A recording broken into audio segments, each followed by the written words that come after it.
So Luke chapter 14, Jesus has finished his dinner party with his prominent Pharisees and friends, and he's turned to a large crowd. This is now sentence 25. And he's teaching them some needed but very hard truths of what it means to be his disciple. We looked yesterday at the idea that it's almost like being an orphan and like being a criminal. Well, let's have a look at the last three of the five. The first is something about the need to plan for a wholehearted completion of your journey with Jesus. Sentence 28, Jesus says, "Suppose one of you wants to build a tower. Wouldn't you sit down and estimate the cost to see if you had enough money to complete it? For if you lay the foundation and are not able to finish it, everyone who sees it will ridicule you, saying, 'This person began to build and wasn't able to finish.'" Jesus is saying, you don't want to be like that when it comes to being my disciple. It's worth pausing and reflecting and making sure that the commitment you're making today has every possibility of being completed, of being finished. It's one of the reasons why, as a church, for example, we don't encourage people to be baptized until they're of an age that they can make a considered adult decision. Is this got every potential of lasting right the way through all the challenges, all the difficulties, all the trials of life? You don't want to be like a construction worker who runs out of bricks before they're able to put the roof on the building they're making. Everyone's just going to ridicule that, and it's useless. So pause and think. What does it mean to follow Jesus? As best as I can ascertain and understand, can I bring this home? Secondly, it's something about surrender. Sentence 31, he carries on, "Or suppose a king is about to go to war against another king. Wouldn't he first sit down and consider whether he's able with 10,000 men to oppose the one coming against him with 20,000?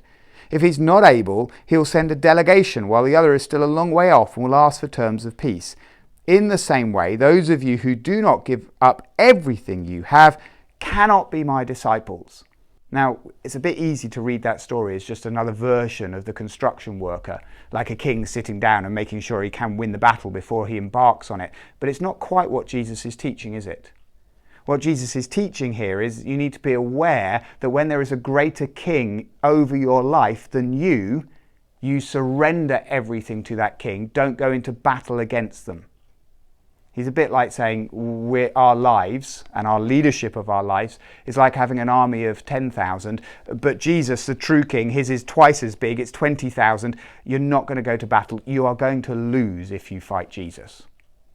So actually, make sure you've surrendered and surrendered everything. Sentence 33, he says it, "In the same way, those of you who do not give up everything you have under Jesus' kingship, give it to him, cannot be my disciples." So there's something about planning to make sure this commitment to Jesus is long haul. There's something about making sure we surrender everything to Jesus as the greater king over our lives than we ourselves are. And then there's something about being aware of the effectiveness of our lives for his kingdom. Sentence 34 is a kind of agricultural metaphor. Jesus says, "Salt is good, but if it loses its saltiness, how can it be made salty again? It is neither fit for the soil nor for the manure heap. It is thrown out."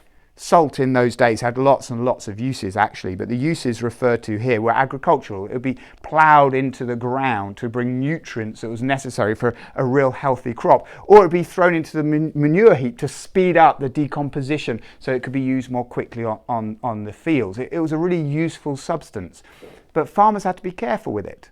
If they didn't store it well, if they didn't look after it well, then when they came to use it, all the saltiness would have washed away. And it would just be useless, thrown out, just gravel. There's something here Jesus is saying about being aware of our lives, of whether they are being effective for Jesus, that we're storing and preserving and looking after our impact for Jesus in such a way that it is useful. It can be used by him effectively and not just thrown away. So these are challenging stories and images that Jesus uses. 5 of them very quickly in these 10 verses.